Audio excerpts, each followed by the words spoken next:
Welcome to the Huntcast, the most entertaining, informative hunting podcast around. And now your host, TJ Schaefer.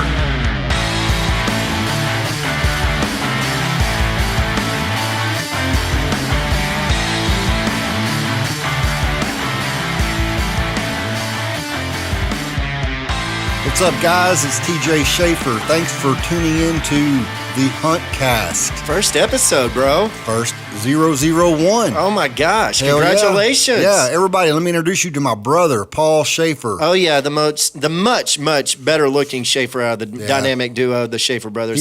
He's like a mini TJ. Yeah, and he called me a hipster too. Like we were talking to some hunter because. Full remarks. I never hunted in my life. However, I do know some technology. He knows the technology. I know the woods. So I'm behind the scenes on this. He's the producer / co-host of the Huntcast, episode 1. Episode 1. Yeah, dude. Congratulations. Something we've been thinking about for a while. My brother and I do several other podcasts, and I don't know, man. It's just something that, hunting's a big passion to me, and it's something I think about year round.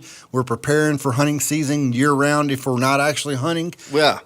So, the whole point of this podcast is just to kind of bring you guys a different view of hunting and the hunting industry and, techniques, all that kind of stuff. We're going to try to be like kind of the alternative show. And not just your, average redneck hunting show. Right. Because with a great example, I'm really proud of TJ. He's been talking about wanting to do some kind of podcast related to hunting. And I was like, well, dude, I would love to be a part of that to help you out in any way I can. And I'm going to tell you this first episode went off with a bang. It's awesome. I was a part of who TJ's about to introduce, and the interview was just outstandingly entertaining. So good. And what's crazy is I think we knocked it out of the park right out of the gate, dude. Yeah. Our first guest on our first episode, the dude is a mother trucking beast. I've said it a couple times to him. He didn't think it was very funny, which kind of scared me a little bit. But if this dude punches you in the face, you will die. You're dead. Yeah. I mean, it's like the 5-finger death punch. You're hamburger meat. Yeah, you're out. And so, man, this guy comes from, I guess you'd say, humble beginnings, as we got to talk to him and stuff, and now is president and CEO of one of the largest outdoor backpack or pack, I guess I should say, companies in the world. Yeah, it's amazing. He is the president and CEO at Kifaru International, host of the Kifarucast Podcast. He's been on Gritty Bowman and a lot of other podcasts, things like that. Incredible photographer, incredible outdoor photographer. All this stuff's self-taught. Yeah. And he basically told some of the hunting industry, screw you, when they basically said he couldn't shoot a stick bow. And man, me not knowing much about this industry, that was so incredible to hear him talk about it. And I don't want to give too much away because the story itself is just, it's golden. It was so good. Yeah. So anyway, let me introduce our first guest on the first episode of the Huntcast, Mr. Aron Mother Truckin' Snyder. Dude, thank you so much for this opportunity. Man, I mean, I've followed you for a long time on Instagram and just listened to Gritty Bowman for a long time, all that kind of stuff. I mean, huge fan, and I can't thank you enough for the opportunity to do this. Oh, no problem at all. Just if I ever get to meet you, don't punch me in the face because I think it would kill me. Just by like looking at you and stuff, I think it would probably kill me. So.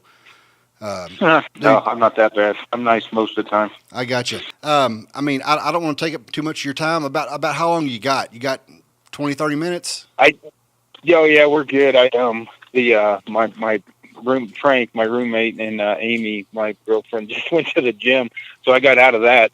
And they're going to be about an hour anyway before we're going to head down and do cardio after that. So I got plenty of time. Oh, dude, cardio sucks, man.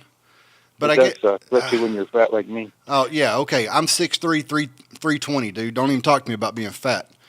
And we're going to get into all that because I'm in Texas. I'm in East Texas, Northeast Texas, Piney Woods, all that kind of stuff. Our hunting styles, from what I gather, are completely different. We're going to kind of get into some of that if that's okay. you being the president, CEO of Kifaru, host of Kifarucast Podcast. You're a co-host on Gritty Bowman. You're a photographer, incredible, I should say, and do some writing. Previous owner of Rock Slide, and a badass traditional bow hunter. Which you do compound bows too, right? I mean, you're more of a trad guy though, correct? No, actually, I've only shot that stick bow, like hunted with it for a total of 6 months. I just happened to kill a lot of stuff with it in that period of time. I've been, shooting a compound forever, and then picked up the stick bow. And I mean, we can talk about it. I picked up in 16, basically to talk shit to street curve guys, like saying, hey, because they were giving me crap about shooting stuff too far away with my compound, like getting hate mail.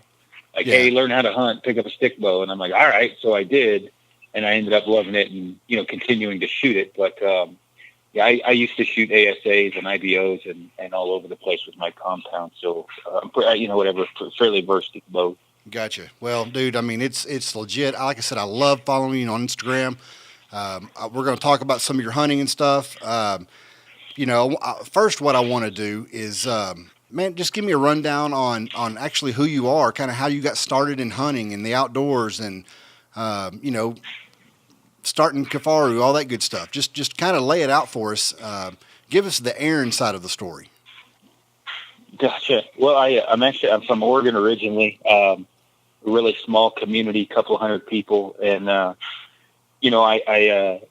obviously when you count 200 people, you're outdoors whether you want to be or not, because there's nothing else to do. And so, my dad took me, fishing a little bit, and kind of got me like that first initial placement in the outdoors. But what really started the backpack hunting thing, or the wilderness, kind of like my love for the wilderness, I was on a trail crew team in high school through the summers, where we take like crosscut saws and axes and loppers and clean off the trails in the wilderness.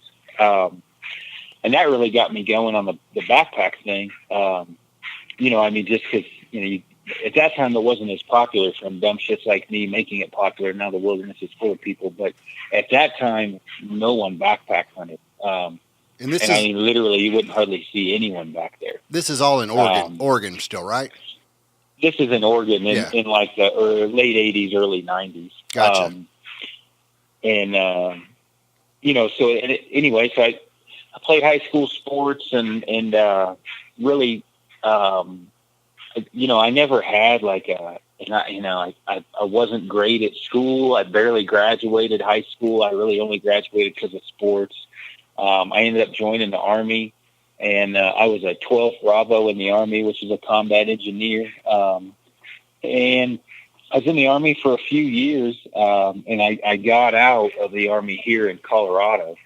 And, a few twists and turns aside, I traveled a bit after I got out of the Army here in Colorado, moved around some, and ended up, coming back to Colorado just because I'm not an overly large fan of maybe some of the people in Colorado, like in Boulder specifically. There's a lot of liberals here, but as far as, the hunting opportunities and fishing, that brought me back to here. And so, I lived here from like 2000 to 2003 time frame, something like that. Moved away for a while, came back in like 2007. Obviously been here ever since. And, kind of with all this had gone on, right? I mean, obviously I hunted my ass off through all of this as much as I possibly could.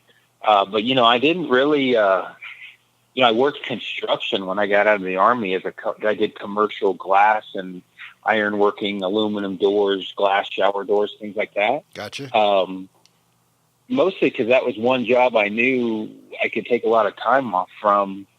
And I got good enough at my job to where, I could take 2 or 3 months off a year. I may not have gotten paid for it, but they couldn't really fire me because I was good enough at it that, it was, even though they were pissed I was taking the time off, it allowed me, it wasn't like they wouldn't hire me back. Right. They weren't going to let you go because you were a rock star at it.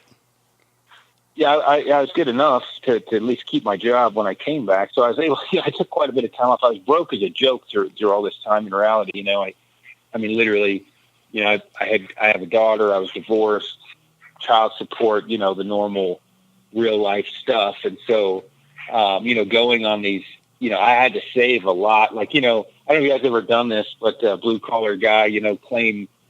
Work a bunch of overtime and then change your tax exemption to 9, so you get a lot more on your paycheck. There you go. Not the smartest thing in the world to do because you end up owing later. It does bite you, but right before hunting season, doing that quite a bit. Yeah, exactly. And I think a lot of people. I mean, maybe now they do. I think a lot of people might have thought maybe I was, I had more money than I did. I've been pretty blue collar and on a fairly really tight budget. Like most people, that's why I think I try to be as honest on gear reviews and stuff as I can, because I was that guy that literally had to rob a bank to afford a set of Swarovski binoculars, and gotcha. That was worth it, but maybe bought other things that weren't worth it, on a pretty tight budget. So, well, anyway, I think I'm glad you brought that up. I think a lot of people. They have the belief that, guys that are maybe in your situation or whatever else, they knew somebody, how they got their break, or they did that, or they did this, or they were born into it or whatever. And they don't realize the sacrifice that some people make just to really live their dreams. And I mean, I think you're living your dream, dude. I mean, it's pretty amazing. You're living my dream, so, hey.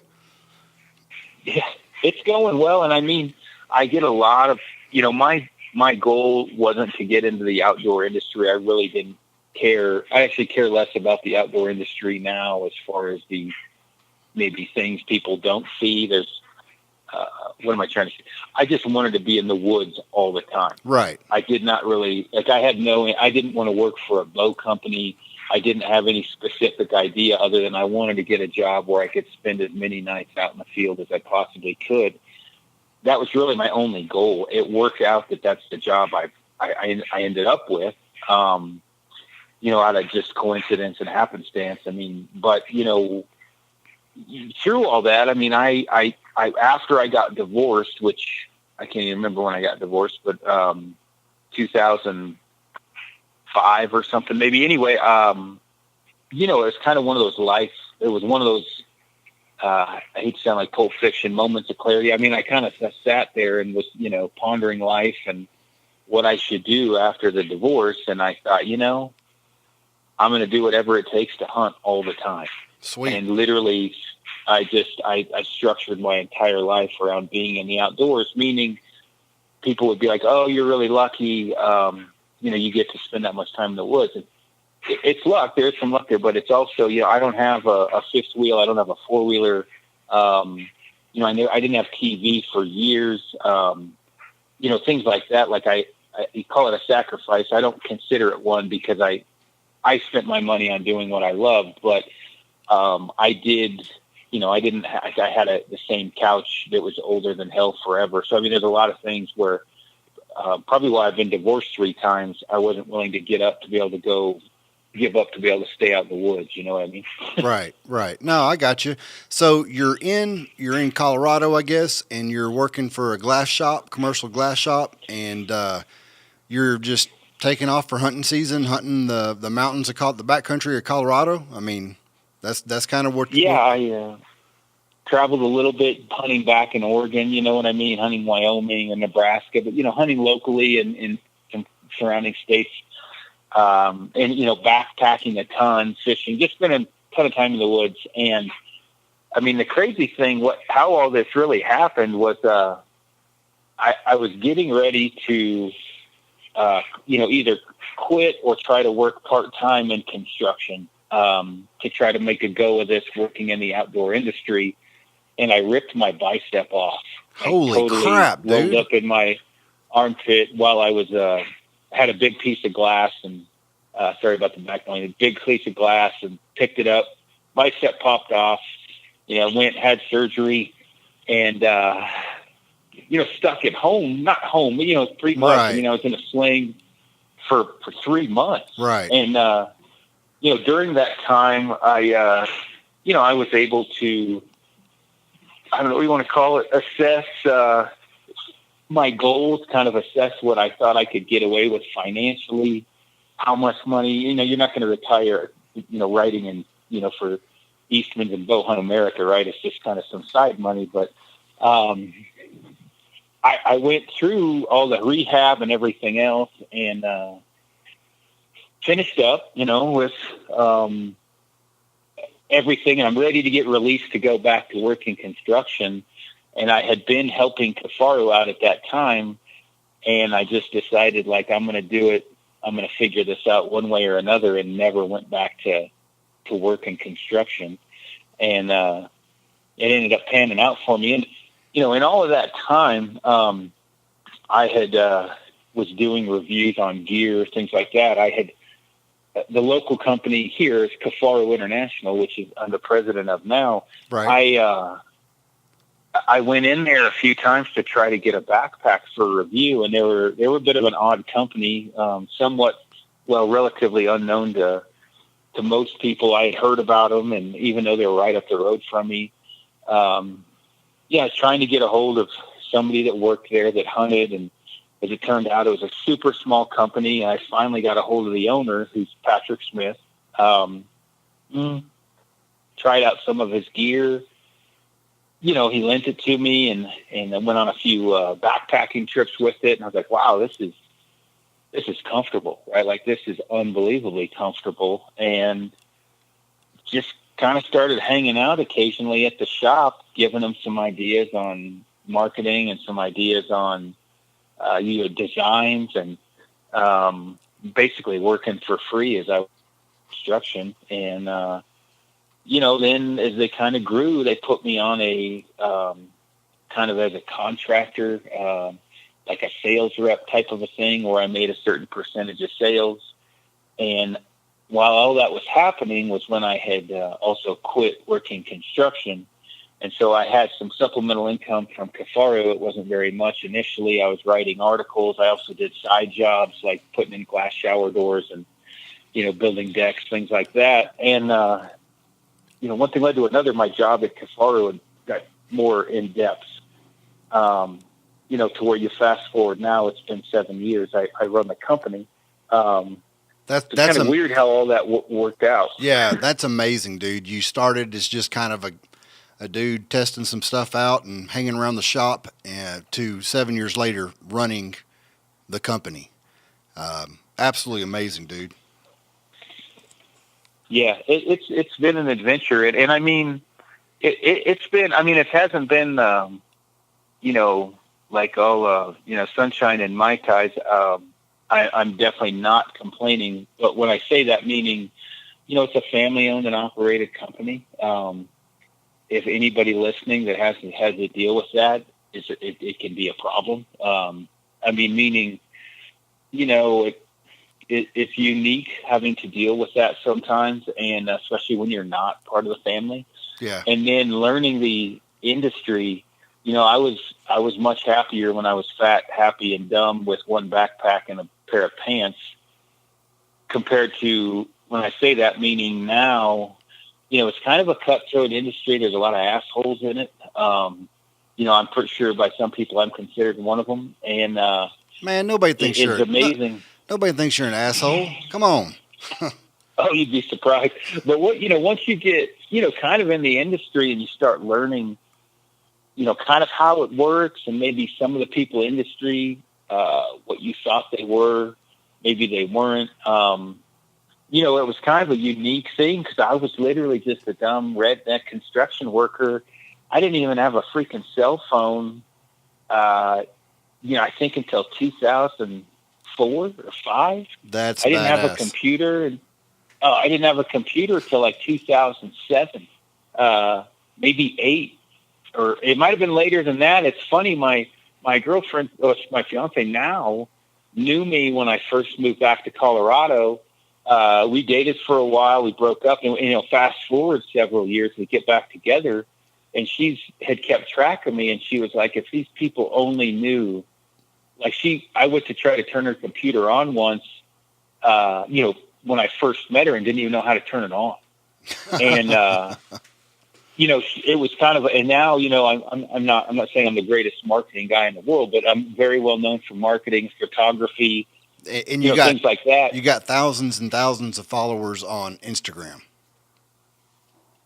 Yeah, Instagram, Facebook, the whole social media gig. I mean, and I guess if there's anything to be learned by that, it's hard work. Not to sound like, Cam Hanes, but I mean, it's truly, you just stick with it. And I got called, like, what do they call that shit? Insta famous or social media celebrity or whatever. Like, I got crap from guys about being a social media celebrity or a forum celebrity or I don't know, whatever it was. And I really didn't care. I just kept doing my thing. And, over time, I get a kick out of social media in a lot of ways because I had really good success hunting, but I never had a camera, or anything to speak of. A lot of us didn't, and I mean, hell, there was no digital cameras, I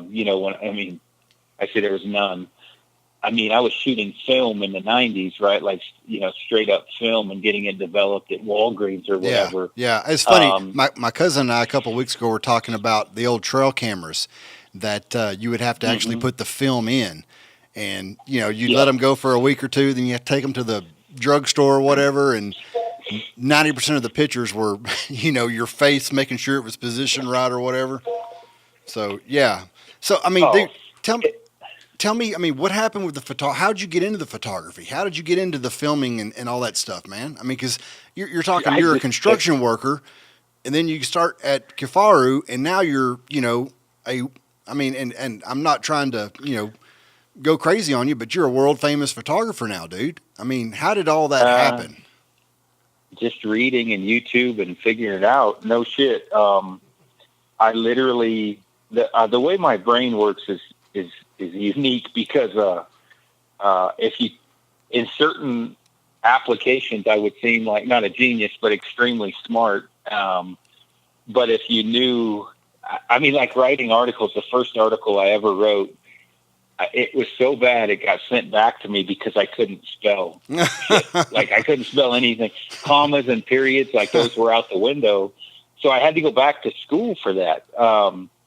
And learn. And I was at bookstores a lot, English for Dummies. I mean, really, like, all the things I should have been doing in high school, I was doing in my 30s, trying to relearn what I had basically pissed away at a younger age. And so you did all that to get your columns or your in these magazines and stuff like that. You actually went back and, I guess, retaught yourself all that just to get published like that.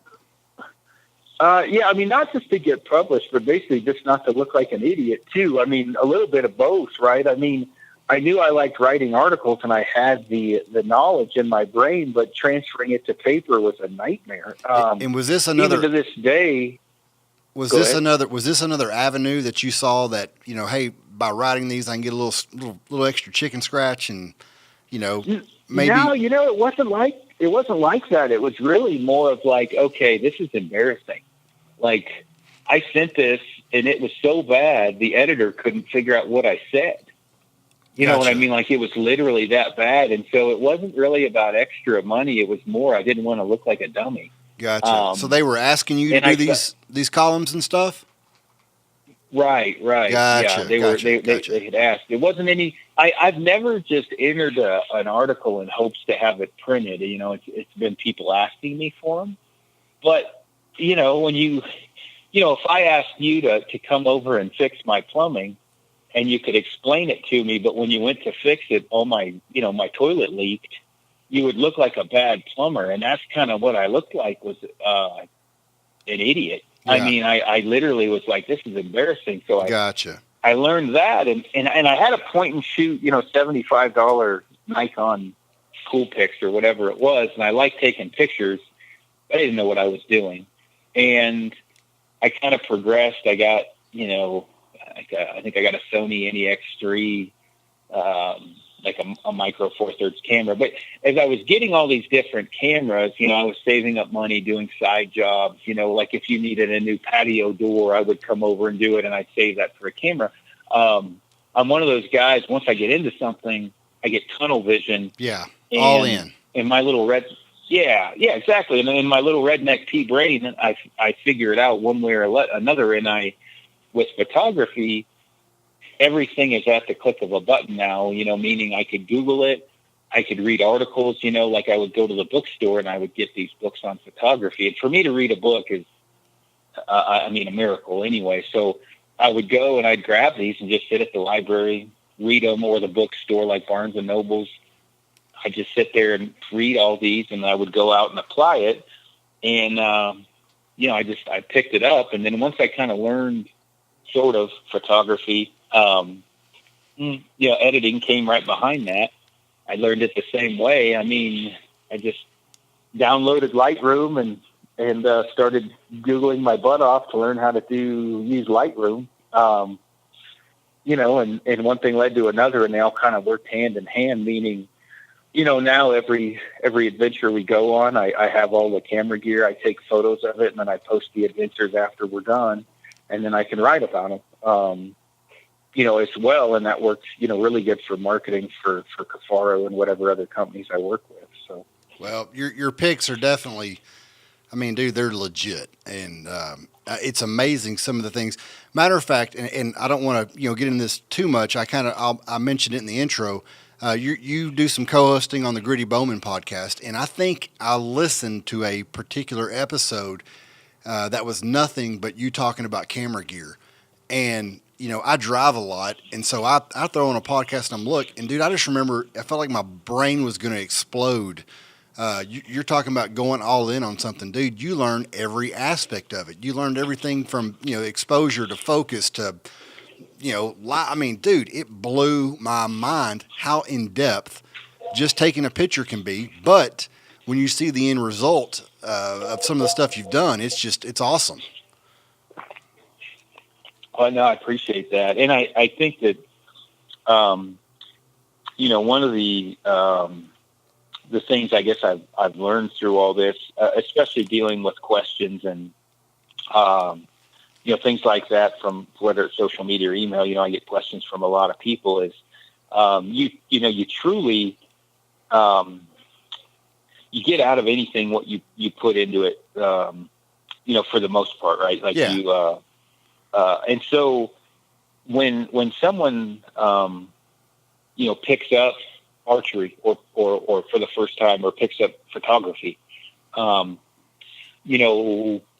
think because of how I was raised and when timeline, I didn't have Google, growing up, right? I didn't have, you had some hunting magazines, which I didn't have in the small community I was in, but meaning, you really had to get out and figure it out, like fly fishing. I didn't have a coach. I just learned from fly fishing by trial and error.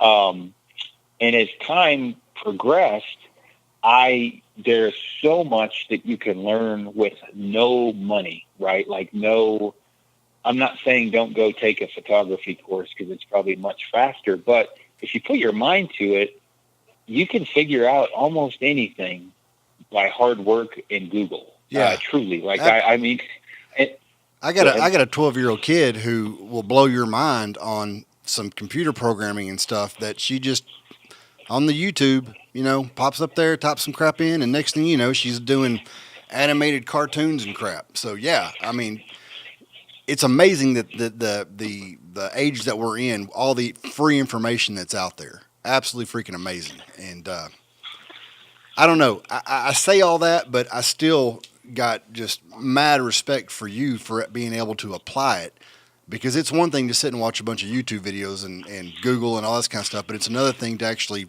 comprehend it, put it to work, and produce awesome photography and freaking awesome, being able to harvest awesome animals. Dude, your hunting, it's absolutely just badass. I don't even know what to say about it. We're going to get all that into a minute. We're going to get into all that in a minute.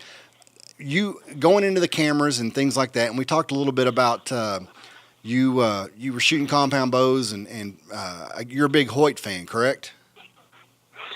I used to be, although it's funny you bring that up. Hoyt doesn't really like me. Oh, dude. I kind of... what happened? I know, right? Yeah, I don't know. It's probably something I shouldn't even get into, but... hey, dude, listen, we're friends, man. Come on. I'm sitting here sipping on some whiskey, and, you're chilling out. What happened? So, like, when I was, like, a co-host on Gritty... Brian owned Gritty, right? I never was an owner of it or anything like that. It was kind of his. I mean, it's different now with Gritty. I'm not a part of it anymore. But I mean, in the meantime, Brian had sponsors, things like that, and Hoyt was one of them. But I wasn't part. I wasn't getting paid or anything. Right. That was Brian's deal. That was how he was feeding his family, and in the midst of all that, towards the end of me, working with Brian or being a co-host, I had told Brian, I said, hey, man, this contract's up with Hoyt. I'm going to shoot a bunch of bows, and I'm just going to shoot, whichever one I like. I don't have a great rapport with Hoyt. They don't, I don't hashtag, I don't do the selfie thing. I'm not the best representative for a company if that's what they're into. If a company like Hilleberg, for example, which is a tent company I work with, Hilleberg only wants me to spend time in the field and post photos. They don't ask me to hashtag. They don't want me to do it. They just want me in the field and want my feedback. I'm good with that. If it's a company that I have to like tag and, say stupid slogans and things, I'm not good at that. And I think Hoyt wanted that, and nothing against that. Well, so Brian is good at that. You're not defiant, is what you're telling me. Well, they asked me to say that, and I laughed and said, there's no way in hell I'm saying I am defiant, because I think that's stupid. But, in the meantime, I shot a prime, and I just told Brian, I said, hey, man, I'm gonna shoot a prime this year. I really like this bow. And I didn't even, get them for free or whatever. I mean, I got more for free later, but I went and bought a prime, and I shot the hell out of it. And in the midst of all that, we went and shot the Total Archery Challenge up in it's up in Montana, Big Sky, Montana. And it was kind of funny. There was somebody posted a photo of me at full draw with a prime in my hand, and Hoyt didn't even get a hold of me. They got a hold of Brian. They had nothing good to say about me whatsoever. And, I confronted them about it. When I got back, I called them and I said, hey, you guys don't pay me anything. I got a free bow from you. I said, hell, I bought my freaking recurves.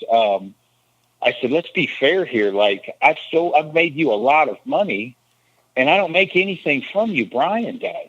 And I don't think they realize in their defense, I don't think they realized that Brian and I weren't like financial partners. It was Brian. Right. Yeah. I made my living with Kifaru. And Brian had his deal. I mean, and I'm not saying that's not like a slight towards Brian. Like that was Brian and I's agreement. And truthfully, that left a really bad taste in my mouth. And again, in Hoyt's defense, they didn't know what was going on, but what they said about me definitely made me choose to never shoot a Hoyt again. Gotcha. Right. At that time, and go ahead. No, that's cool. I was saying I got you. I understand. I got you. Yeah. So, I didn't like have this like giant ill will towards Hoyt. Obviously, you knew I shot a Hoyt. I've never like bashed them. They make an unbelievable bow. They're a great company. It was just one of those things where, I shot that prime a good bit better. I like the people at Prime. And so, but in the midst of all of that, in 2016, I picked up, a recurve, and it was a Hoyt. I shot several recurves, but I ended up shooting a Hoyt, and it wasn't because Hoyt. I mean, honestly, people are like, "Oh, Hoyt paid you" or whatever. Obviously, from that story alone, Hoyt didn't pay me to shoot their bow. I shot that bow because I liked it. Right. And I only shot a recurve initially because we did a podcast on ethical shooting distance. And I remember that, now that you mention it, I remember that podcast. I got a lot of heat from traditional guys basically saying, learn how to hunt. You're a shitty hunter. Well, I mean, whatever. Why did they say that? What was the whole point? Because we're taking long shots? I shot a caribou at 127. Holy shit. A couple mule deer. I mean, I've shot a lot of animals close and far away, and I'm very candid about that. And anyway, I thought, well, hell, I'm a very goal-oriented guy. I'll show you. And so I picked up I sent out a text in, January of 16 and to some buddies and said, all right, I'm going to shoot a recurve this year. Never had really even touched one. Right. Never. I mean, I always thought, why would I want to shoot a recurve? I don't want to miss anything.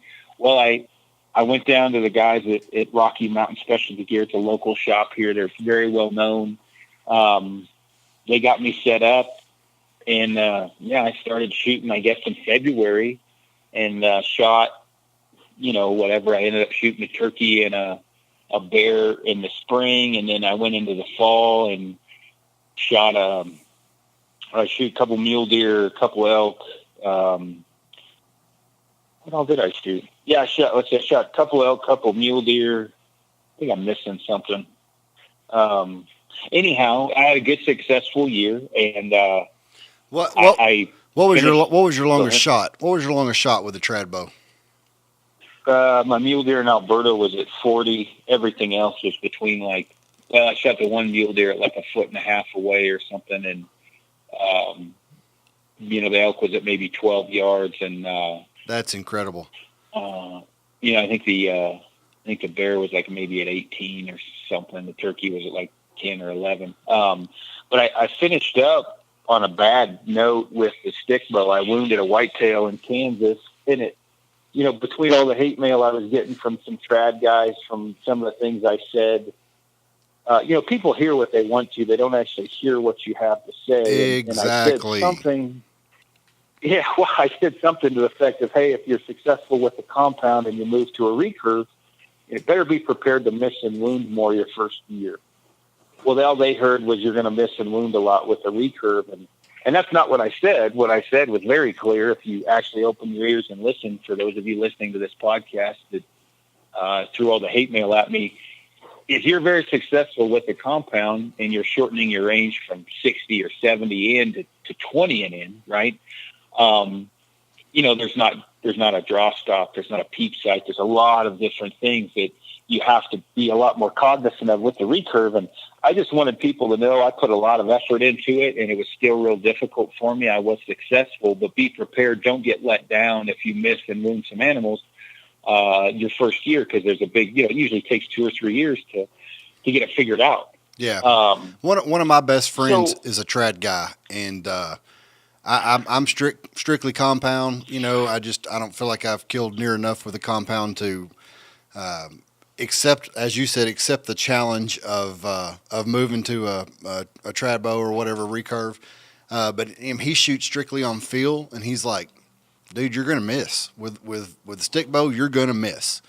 He said it's just gonna happen. But he said when you do have a successful hunt, dude, it's pretty incredible the fulfillment you get from it.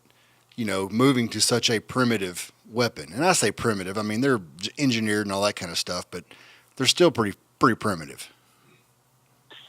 Yeah, oh yeah, for sure. And I mean that was talk about primitive. I called it a struggle stick. Which I got that saying from, I didn't coin that phrase or whatever. I stole that from somebody, but that pissed a bunch of people off.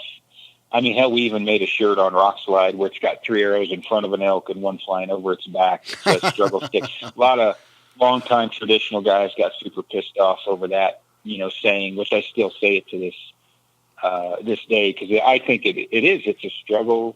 I mean, people are like, oh, you should call it a humble stick. It's like, man, I don't give a shit. It's the same thing. Like, that's semantics. Like, take emotion out of it, struggle, humble, whatever, right? But I had wounded a whitetail, my last hunt in 16 with the recurve. I'd wounded a whitetail, and it bugged me, and I thought, you know what, I'm going to shoot a compound again. So in 17, I hunted with a compound, and I ended up shooting a couple bears and a mountain goat and a couple elk, several whitetails and mule deer too. I shot a bunch of stuff, but I didn't get my I didn't really get my adrenaline going. I didn't get that same feeling. And I was on a hunt with Brian Broderick, who owns Lost Arrow Films. Brian's like one of my closest friends, and I was right behind him when he snuck into 10 yards. It was right after I shot my buck in Alberta. He snuck in and shot a great buck with his longbow.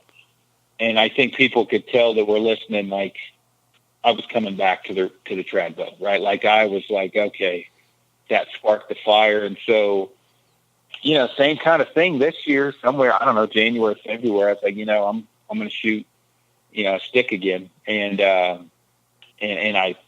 picked it back up, and actually am significantly better than I even was when I put it back down as far as accuracy. I'd learned so much, and I got a bow that I shoot a Black Widow PSA, and I'm just lights out with that thing. And it was a little nerve-wracking because I went down to Alabama my first hunt, and I had picked up the stick like 2 weeks before, literally like cold turkey. I'm like, I think I'm going to hunt with stick bow again. And I actually stole Tom Klum, his Palmer, and I took it down there and could kind of sort of hit some stuff, but not great. You know what I mean? So I was a little rusty, and I ended up killing, I don't know how many, I guess 3 or 4 does. And this was in January, and a good buck with the recurve.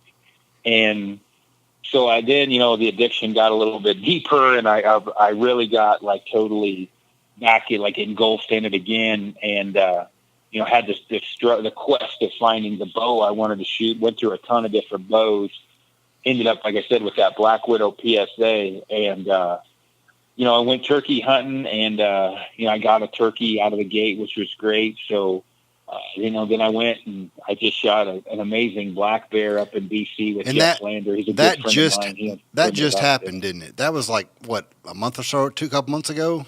Probably like 3 weweeks ago. Actually. 3 weeks ago. That's what I thought. Yeah. June?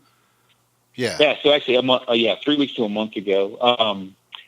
And I, that was one of those deals, and it just, frequently weird shit just seems to happen to me when I'm hunting. I got in on him, in this big field, and he kept feeding towards me, and I just waited, and he got to like 32 yards or something, 34. And, right when I was getting ready to shoot, he wheeled out. I shot right behind him, and he went in the wood line. And, it's one thing. I may not be intelligent on a lot of things, but hunting, I got down to a science. And so I didn't hear him run off. And I'm like, you know what? I'm going to stay right here. And this thing comes back out. I'm putting him on the ground. Right when I'm thinking that, he actually walked, he's in the wood line now. I'm in the field right on the edge. He actually walked behind me, and was close and started huffing at me. So I thought, well, shit, game on, right? Like he thinks I'm a bear. He's pissed. So I flew into the wood line and started huffing back at him. And not to interrupt you, but I think I listened to the podcast on this episode. Didn't you have like a black jacket on, mimicking a bear somewhat? Well, it was funny. I mean, when we took off, we use a ton of different camo. That's one of the cool things with Kifarucast. We don't have sponsors, so right. I had First Light on at the time, but I work real close with a company out of New Zealand called Swazi, and I had it's my lucky Swazi jacket. I had it, and I told Gary, who's a real good friend of mine, who's a longtime guide up there. I said, Gary, I'm gonna throw this jacket on. If I'm in that field, I want to look like a bear, and threw that black jacket on. And it worked like a charm, and I know a lot of guys. Actually, Shocky's another guy later on. I don't watch TV, but guys were saying, later on, like Shocky does that. He wears a black cowboy hat and a black jacket. Right. So, when I went in the wood line, that bear was more like 20 feet from me, maybe 30 feet, and it came right in. And actually, I shot kind of running backwards the first arrow, and didn't hit it very well at all, and it ran out and stopped, and I started huffing at it again, and which I wasn't really thinking I probably should have just shot it again. But anyway, and it came in and did kind of another bluff charge, and I hit it again, not very well. And that one must have affected it because it ran out and then stopped to look back. And my third arrow did it in. I mean, that one I put through both scapulas and ended up firing a couple more times, I guess, just because I was shitting my pants. And anyway, it ended up being a great bear. It was funny how many bears have you killed? Because I mean, like I said, I've listened to some of your stuff in the past. You talk about this a lot. Dude, you killed a hell of a grizzly, which I want you to tell us about that in a minute. But, I mean, like black bears, how many bears have you killed, dude? We were trying to figure it out the other day, maybe 30 or something. I think you got a problem if you got to try to figure out how many black bears you've killed. I know, right? I know I've shot one every year, if not more, for the last, 8 or 10 years, I guess. I mean, and where did I shot a? I mean, where did that come from? Where did you say, hey, because I mean, dude, seriously, black bear is on my bucket list. Again, East Texas boy, all that good stuff. We ain't got no black bears around here, and Canada's a hell of a long way away from me. But I mean, I just started doing the Canada thing. So, it's spring bear in Idaho, fall bear, Washington, fall bear, Colorado, obviously fall bear, just different hunts like that. I just started doing the thing up in Canada with Lander with Primitive. It's one of those things that, I know bears fairly well, obviously learn more and more every year. And, I'm actually going on another bear hunt with my friend Ryan Avery, the guy that owns Rock Slide. At the end of the month, we're backpacking in to the Idaho-Montana border to go on another bear hunt. But yeah, I shot a pile of them, man, and a couple. I mean, several good ones. But I shot one real big one in Idaho. It was over 7. I'm trying to think, it was 7.2 or 7.4. Just a giant bear, spot and stock with Avery. I was by myself when I shot it, but I was with my buddy Ryan. That was probably spring or one fall? Of the biggest bears. That was a spring bear. It actually was on the cover of Bear Hunter magazine. It was just a giant bear. All the way around. And I'm not even into bear hunting that much. It's just something to do when you're not hunting other stuff. Well, for it to be something to do when you're not hunting other stuff, I mean, it's been pretty badass for you. And because when I think of Aron, I mean, I hope this doesn't offend you or anything, but I think of a badass bear hunter. I mean, dude, tell me about your grizzly. That was a weird deal. I actually did you shit your pants with it? No, man, not that one at all. Now, 2 days prior, we were 17 yards from one, and I was trying to shoot with my stick, and it got behind us somehow, and between us, and was walking between me and Bart, and I ended up killing that one. But I actually, Ryan Callahan sold me on this hunt up in BC with Lander, this mountain hunt. Steven Ranella had done it with the recurve in 16. We backpacked in several miles and went for like 12 days and saw one bear. I got 65 yards from it, didn't kill it. And it was really a crappy hunt. Like, it's probably one of the worst hunts I've been on as far as animals. It's always fun. The adventure was great, but we only saw one bear. Came off the mountain really just getting my ass handed to me. Snowed quite a bit, bad weather. We ended up shooting a giant moose cow, shot like a 54-inch white moose, but came off the mountain. But Lander told me, was Primitive, he said, hey, if you want to come back this spring, you're more than welcome. So I came back, hunted for 10, 12 days with a bow, and I was just going to go home without a bear. And he told me, Lander, the night before my last day, he said, if you see a bear tomorrow or tonight or whatever, you might want to shoot it with a gun, because they're going to ban grizzly hunting in BC, and you're not going to be able to come back. And I'm like, well, shit. All right. I said, well, if it comes down to it, I'll drop it with a gun if I have to. And it's kind of a crazy story. The bear kind of came out in this field by us, didn't give me a chance to shoot it with the bow, got out in the field. And, I there was a gun laying there. I grabbed it, and I grabbed 3 extra rounds, and it was getting towards last light, and shoot it down. It was like an old dirt road, and it ended up being a 308 of all things. And I'm not a gun guy, but I knew the ballistic coefficient of shit on a 308. And the grizzly, I can't remember how far it was. It was 418 or 480, or it was far. And it was a 1.5 to 5 loophole scope, a brush gun, basically. Yeah. And I'm sitting here adding on my fingers and toes to drop. And I got it figured out and put 1 round at that distance in his heart. Blind shithouse luck. Couldn't do it again to save my life. Just hammered it and dropped it right there and killed my grizzly. Killed it with a gun, but I did get one. So awesome. Well, I'm glad you brought up the ban. Again, I mean, I hate to keep going back to this. I'm a Texas boy. We're a hell of a long ways away from Canada. So basically, correct me if I'm wrong here, okay? Because I did want to talk about this ban and kind of get your thoughts on it. So basically, they surveyed a small group of people, I guess in one of the cities or something, and then multiplied that small survey by the percentage of citizens or whatever, and basically came back saying that trophy hunting for grizzlies is a no-go anymore. Right. They admitted 100%. There's plenty of bears to sustain a season, and they were banning it just because people didn't like the idea you're shooting a grizzly and you're not taking the meat home. And you can still, which is pretty. At one point they said you could still. At one point they said you could still kill them, but you just had to leave the coat and the head and all that stuff out in the woods. Take the meat with you.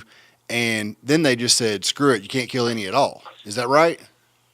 Yeah, that's right. And, yeah, it's dumb. I mean, like this year we were up there, and I think I saw 12. No, I didn't see that many. I saw a pile of grizzlies. When I was up there this spring, they saw even more, which is crazy after I left. I mean, there's going to be a big grizzly problem in short order up there. But, I mean, that's same thing with like the Republic of Boulder, right? When people vote in Colorado, I mean, Boulder swings the vote, and it's full of liberals, and it's full of people that don't really know shit about anything when it comes to the outdoors, truly, it is amazing. And I have to deal with these people all the time. Right. I run into them mountaineering store, backpacking, and it's like, they don't realize, for example, a big boar, black bear, or grizzly, they eat their young so they can breed again. Right. They don't realize how hard they are in the ungulate population. I mean, there's a lot of things they don't realize because they humanize them and they make them look like little teddy bears and pets. So. Yeah. Yeah. And kind of from what, I mean, it kind of goes back to maybe, I guess the mountain lion problem or population they had in California, to where they said no more mountain lion hunting. But then once they became a problem, and, because when there's no hunting, there's no pressure on them. They just breed like crazy, and you have a shit ton of them from there on. And then they end up hiring, professional trappers or hunters or whatever to take care of the problem. So they're still getting killed, just nobody knows about it because the government's taking care of it. I mean, is that kind of what you see is probably going to happen in Canada with the grizzlies? Oh, yeah, I guarantee it. And it's happening here in Colorado with black bears. They stopped, spring black bear hunting and invading, and now a kid just got bit, a 5-year-old kid off the back porch 2 weeks ago, and has to go to Congress, has to go to legislation to bring back the vote. And one thing is hunters, I mean, we're dumb shits in a lot of ways, right? Like when it goes to a vote, I mean, anti-hunters pull up money for all of this marketing and press and media. And I mean, you can't get on a social media hunting forum without seeing bickering and fighting and shit talking and everything else. Exactly. Yeah. Yeah. You don't see that with the people against us. And so, trying to, I'm hoping, with me and a few other people, we can actually get spring, the monetary aspect of it for the Department of Wildlife. They need all the money they can get, help with that. And two, I mean, I want to shoot bears in the spring, and there's a population problem, and it crushes the elk herds. I mean, it hurts them. So, God, it's amazing just how. I mean, yeah, we talk about how humans have their effect on wildlife and the outdoors and all that good stuff. But I mean, there's actually a lot that goes into the managing of the numbers of all the specific, different animals to where everything kind of stays in a healthy balance. I mean, because like you said, I wouldn't have thought that black bears in Colorado would have just tortured and hammered the elk population. I mean, I'm in Texas. I don't know anything about that. Yeah, they're horrible on the, especially. I mean, the doe fawn rate, but I mean also the calf. Yeah, they're the number one killer of calf elk in Colorado, or at least that's what I've been told by biologists. Whether that biologist knew what he was doing or not, I've been told that many times, and I've definitely, seen black bears when I'm in the wild go after calf elk. So, yeah. Well, I mean, I know we're kind of getting a little long. I want to ask you about just a couple more things, and we'll let you go do some cardio and for us as well, because we sure ain't gonna be doing it tonight. But just a couple things. I mean, you talked about you were doing some stick bow hunting and shooting whitetails in Kansas. I mean, I would say, and I may be mistaken, you can probably, I'm just a dumb old country boy, you may be able to correct me, but I'd say kind of the majority of the hunting population, especially in the South, goes after whitetail. I mean, what's your experience with whitetails? How much whitetail do you hunt? Have you ever been to Texas and hunted whitetails? I mean, just... Oh, yeah. I've hunted them a lot more than people realize. I've hunted in, as far as states go, I've hunted them in Texas, Nebraska, Kansas, North Dakota, South Dakota, Wisconsin, New York, Minnesota, Alabama. I think that's it. I shot a ton of them, a lot of does too on, obviously population control hunts. But absolutely. No, I've had good luck with hunting whitetails, and I love it, man. The whitetail woods for me, people are like, I can't believe you can't sit in a tree, or you can sit in a tree stand. It's like, look, I'm a hunter, right? I mean, I like backpack hunting. I like tree stand hunting. I just like hunting. And the thing is if you've never experienced a big buck coming in, when you're in that tree stand and what your body does, when you can see that thing coming in and you hear leaves crackling, your brown eye about snaps, right? Like immediate alert. And you're used to hunting on the ground for elk, and then you put somebody up in a tree, totally different experience, different feeling. You have made my heart happy today, brother, because I was afraid. I'll be honest with you, dude. I'm sitting here. I mean, that's what we do. That we hunt thick East Texas piney woods, okay? We have 4,500 acres that we lease, or that we hunt, and it is the thickest pine-infested area that you've ever seen in your life. There is no way that you can spot and stock anything in East Texas, okay? And while I'm at it, I will personally fly you to East Texas and let you come hunt with us, and you can tell me all of your great wisdom in hunting. We'll do an after show. We'll do an after hunt podcast on hunting in East Texas. But I mean, you really made my heart happy, dude, because there's a lot of people, and sometimes I'm one of them, who look at some of these backcountry guys. There's no doubt in my mind, the general consensus or the stereotype is that you backcountry guys are the rough, the fit. I mean, dude, like I said earlier, you could punch me in the face and I'm afraid it would kill me. I'm being dead serious here. And us guys in the South, we're the beer drinkers who eat, fatty steaks off the grill around the campfire and, drive our ATVs to our box stands and sit there, which, that's all true, even though it's a little bit harder than what people think, as far as all the preparation stuff that goes into it. But dude, you made my heart happy, because you're right. When I'm in a climber stand or a lock-on or a ladder stand, and, it's not just like we go put a stand in the woods. We're researching topos, figuring out where the creek crossings are, how the deer move, researching the rub lines.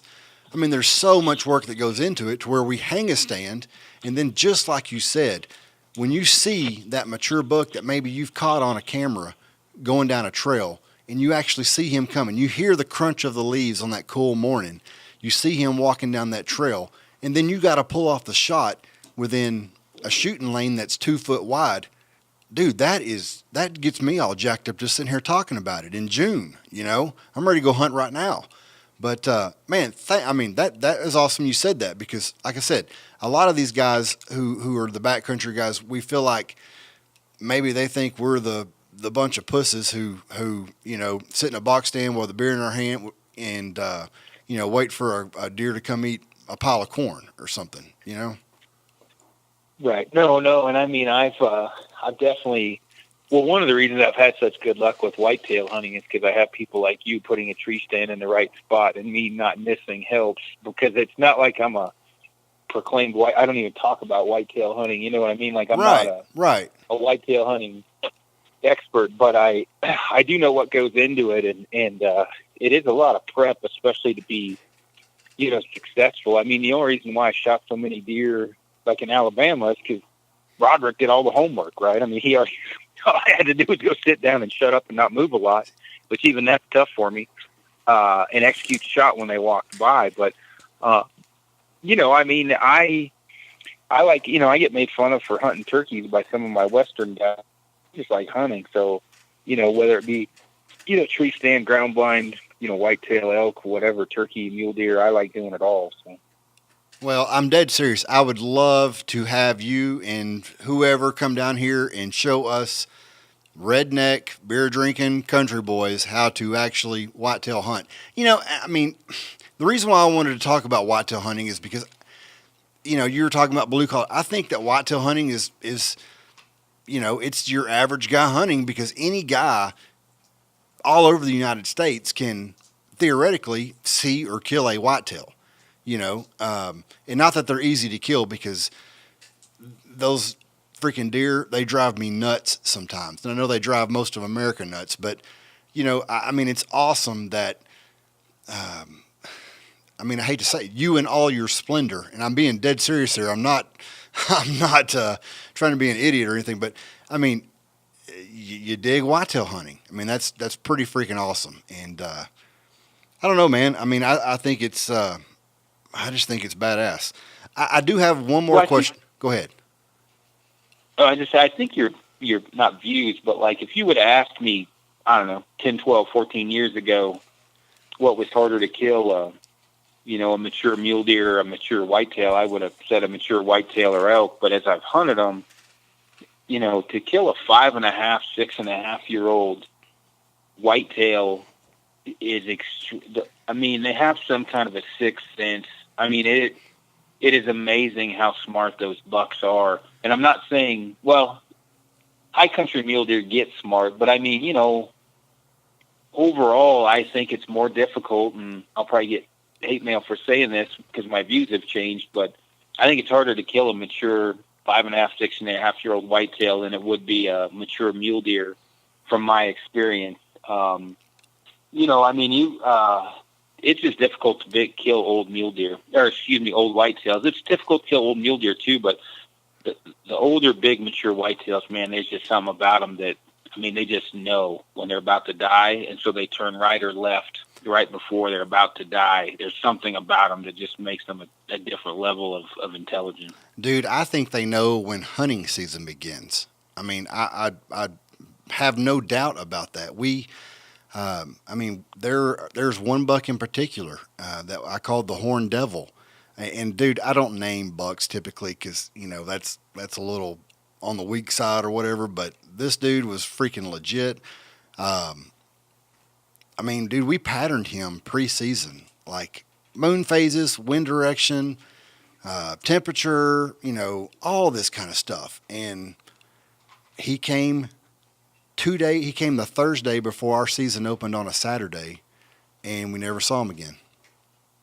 So, I don't know. I mean, he came back later, but it's like you said, they got a sixth sense. I don't particularly understand it. Maybe we can have you one more time. We just talk nothing but whitetails. I don't know. Dude, I mean, one more thing. This is kind of what I was saying a minute ago. We look at all this Kifaru stuff, okay? Everything that we see, the quality is top notch. It's badass stuff. What piece of gear I wanted to go into you being, you're kind of like me from what I can tell. We're gear junkies. Anything I can get my hands on that's a piece of gear for hunting, I'm all about it. What piece of Kifaru gear do you think that your average whitetail, mule deer, just your average Joe could use?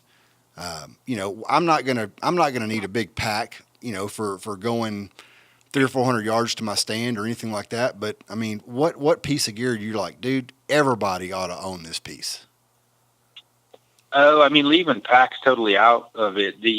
Those pullouts, which are just like ditty bags. They've been copied by pretty much everyone now, but pretty much everyone, those people like. And then our jacket, we make an insulated jacket that is really, it's different than everyone else's.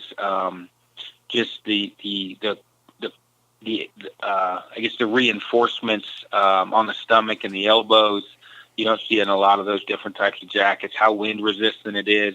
It's loud, right? It's a synthetic jacket, so it's not a jacket you're gonna, whitetail hunt out of a tree stand in. But it's certainly one that if you're ever in cold weather, one you want to have on you. And it can get soaking wet, still keeps you warm. I'd say that jacket and those pullouts are probably two different things that anyone could use. Gotcha.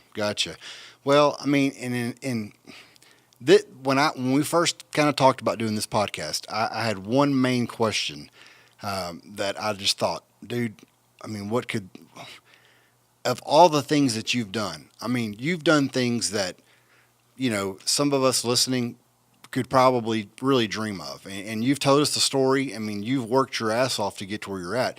But, what's Aron Snyder's dream hunt? If you have, and if you've already accomplished it, tell us about it. But, what's your overall dream hunt that you just think, one day I'm going to do this?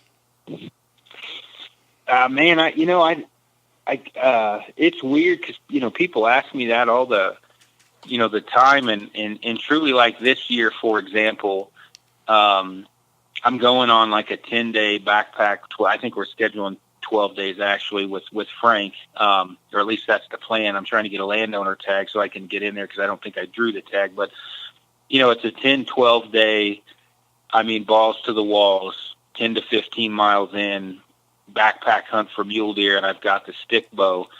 Those types of hunts are, my dream hunts, I guess you could say, just for the simple fact it's got everything that I like in a hunt, on a Western hunt. You're so far, you're so remote. We're just getting dropped off. That's how remote we'll be. And then we're going to call somebody or message them wherever we end up. And truly the sky's the limit, any direction we want to go. And then we've got 10 days of stuff on your back. And so, obviously the physical fitness element comes into play on that. Obviously trying to, what am I trying to say? Staying spry and chipper for 10 days and being able to go the distance to make multiple stocks and everything else. Those are the kind of hunts that I really, really enjoy. Having said that, the hunt you described earlier with the bad boy buggy down in Alabama, it may not be my dream hunt, but it's certainly one of my funnest, and a hunt that I would hope I never am at a point I can't do, for the simple fact, it's fun to be able to whack a bunch of deer. It is. There's no physical. I get fatter when I'm down there. There's not a whole lot of, you know what I mean? Like I'm not, I'm not sweating balls. It may be a little bit cold, but animal behavior. You're watching animals do their thing from the tree stand, and it is in the rut. It's in February, so their rut's at a different time. And so it's a time where really we're not doing anything anyway. But, you could ask me that, I guess, on different days, you'd have different answers. But I'm not like one of those guys that my dream hunts to shoot a stone sheep. Right. If I had to pick tomorrow to do an epic high country mule deer hunt or go on a stone sheep hunt, I honestly would have a hard time not going on the mule deer hunt. Right. I like hunting mule deer and elk. Gotcha. Dude, Aaron, thank you so much. Go get your cardio on, brother. And I'd like to have you on again in a few months or something like that. And, man, again, thank you for giving the little guy the opportunity. I cannot thank you enough. It was an honor to interview you today. Yeah, no problem at all. You guys, thanks for having me on, and definitely stay in contact for sure. All right, Aaron. Thanks, buddy. Have a great night, man. Yep, you guys take it easy. Bye. Well, folks, there you go, man. I cannot believe we got Mr. Aron Snyder right out of the gate as our first guest on our first episode. Yeah. Dude, incredible guy.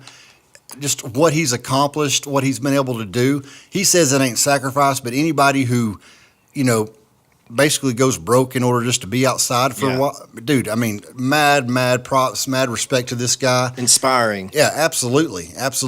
You can follow Aaron on Instagram, which is cool because he posts a lot of his pictures on Instagram. You can follow him. It's at Aron, ARON _Snyder, SNYDER. So that's at Aron _Snyder. That's on Instagram, Twitter. I guess he's on Facebook. You just search Aron Snyder and he'll come up.